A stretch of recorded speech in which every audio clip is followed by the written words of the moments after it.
Good morning all. Dear students, in my today's session, let's understand the concept of certainty equivalent approach under the risk analysis in capital budgeting. As I said in my previous video, I would take up all the risk analysis approaches in capital budgeting and solve the problems based on them.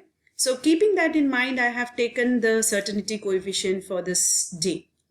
Now, what exactly is this approach all about? One important thing that you have to understand under this approach is that the risk incorporated in this approach is done by modifying the expected cash inflows. Now, what does that mean? Now, what we do over here is the certainty coefficient represents the certain cash flows and uncertain cash flows. First, this part of the uncertain cash flows will be converted, will be completely transformed to a certain cash flow, and thereafter the certain cash flows will be multiplied with the discount factor to arrive at the net present value. So what would happen in this case is, the coefficient in this case, the coefficient will be equal to the riskless cash flow divided by the risky cash flow. Okay, so if these are getting beyond your head, let's understand things with an example. That's what has been taken here as a problem and we will be working out. However, this approach recognizes the risk, but the procedure for reducing the forecasts of the cash flows is implicit and is likely to be inconsistent from one investment to another. One of the important advantage of this method is that it is quite simple for us to calculate. It is conceptually little superior to the time-adjusted discount rate approach because it incorporates the risk by modifying the cash flows which are subject to risk. Now, if the Npv method is used, as I said, for all these techniques that we have been using, you can use Npv and IRR, as I said in my previous video. So if your Npv method is used, the proposal would be accepted if the Npv of the certainty equivalent cash flows is positive. Otherwise, it is rejected. Same way, if the IRR is used, the IRR has to be greater than the risk-free rate. Only then the investment project would be accepted. Otherwise, it would be rejected. So keeping in mind those theoretical aspects, let's quickly run through this exercise to understand how it is worked out in a classroom. The Globus India Limited is considering an investment in one of the two mutually exclusive proposals. Project X and Project Y is given, which requires a cash outlay of 3,50,000 and 4,30,000 respectively. The certainty equivalent approach is used in incorporating the risk in capital budgeting decisions. The current yield on the government bond, this is what is very, very important. This will be considered as the interest rate. So the current yield on the government bond is 8%. And this can be used as a riskless rate. The expected cash flows and their coefficient certainty equivalents are as follows. Project X and Project Y is given to you. Year 1, 2, 3 is provided. We have the cash flows for Project X as 2,10,000, 2,30,000, 2,40,000. Certainty coefficient is given to you as 0.8, 0.7, 0.5. So also with the Project Y, with the cash inflows and the certainty coefficient. They've asked you which project should be accepted. If the risk-adjusted discount rate method is used, which project would be analyzed with a higher rate? So the question is very, very clear. One of the important aspects that you should essentially understand at this point of time is that just that they have asked you the risk-adjusted discount rate method is used, you can't come to a conclusion that you have to adopt RADR. The question is very clear here that the certainty coefficient will have to be used because the C is given to us. So in this case, how do we work out the question?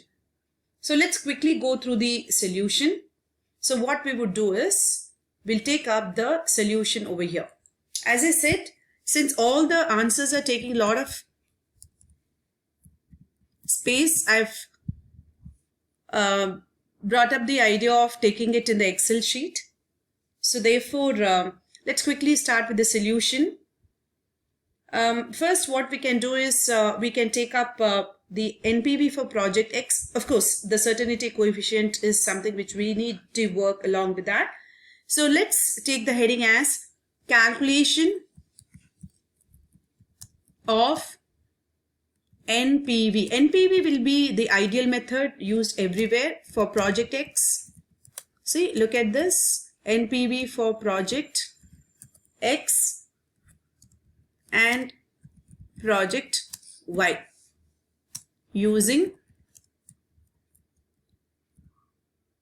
certainty coefficient. So what I would do is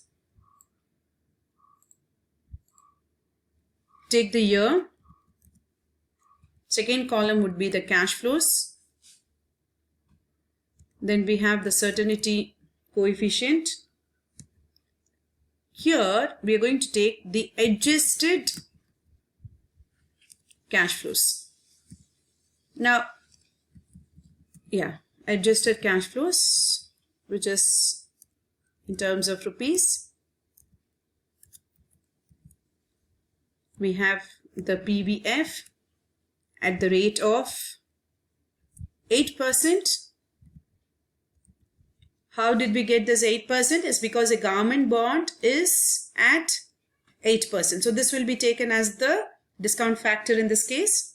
Then we would take total PV, which is again measured in terms of rupees. Now, once I finish this, probably you'll get an idea.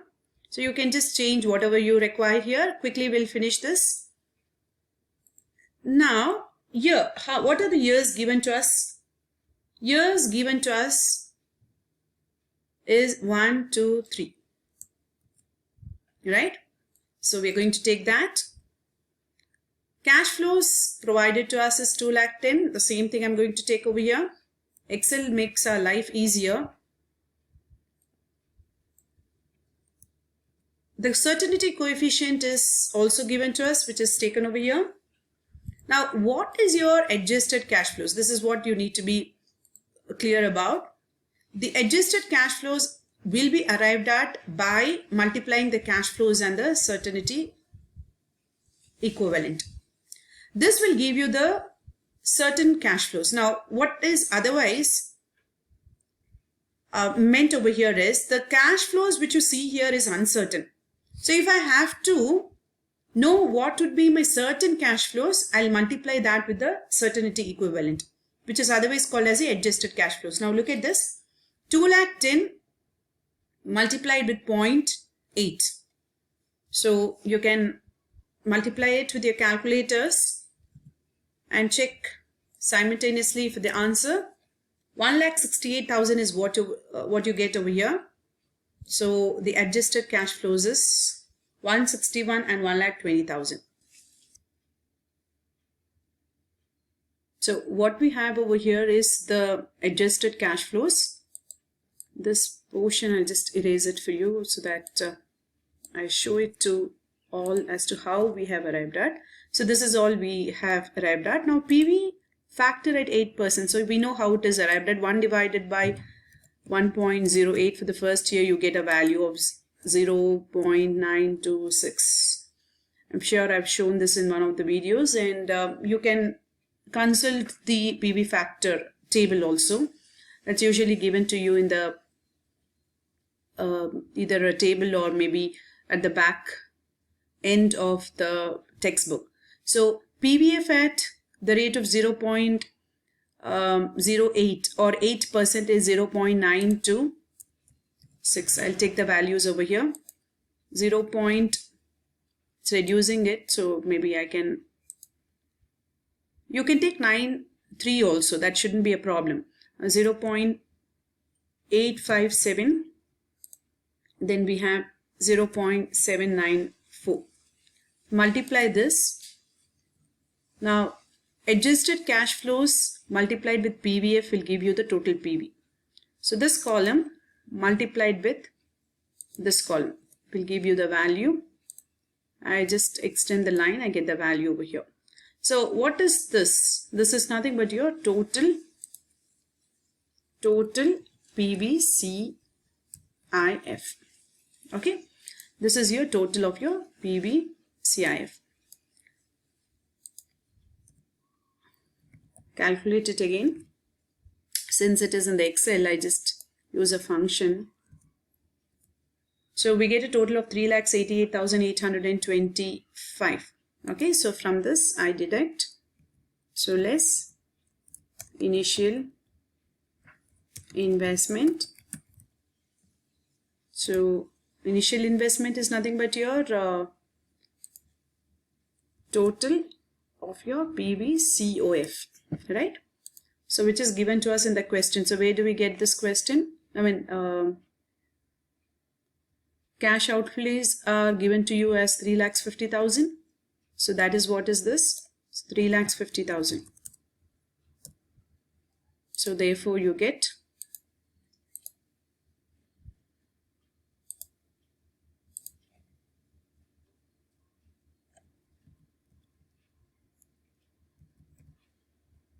a difference of 38,825. Okay, which is in rupees. This is your NPV in rupees. Now that we've got for project X, same way we need to calculate for your project Y. So what is common over here? Everything is common except for your cash flows.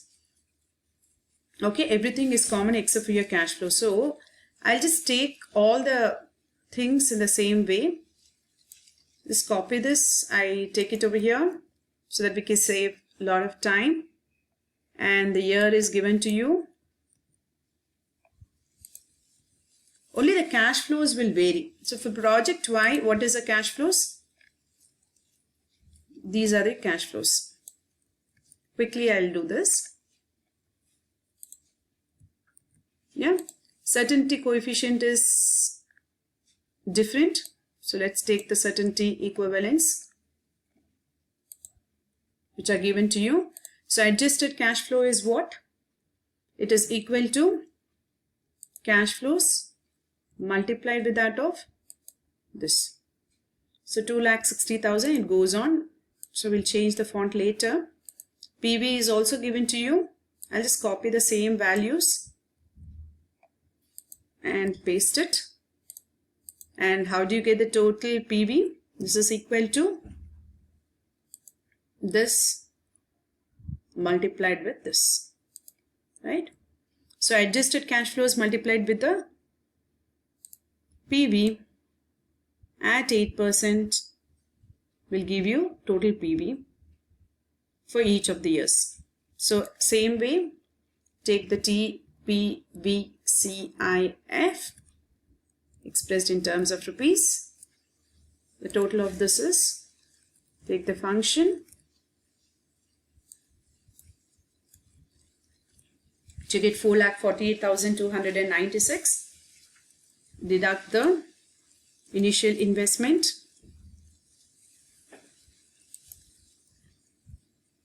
So, however, the initial investment in this case is, if you look at this, it's 4,30,000. So we need to take to 4,30,000. So finally, we have 4,30,000, which is entered over here. NPV is the difference between these two, 4,48,296 minus 4,30,000, which is 18,296. So we'll just quickly run through the inference. So the project X is certainly giving you more NPV as compared to your Y. So the inference would be project X has more NPV. Therefore,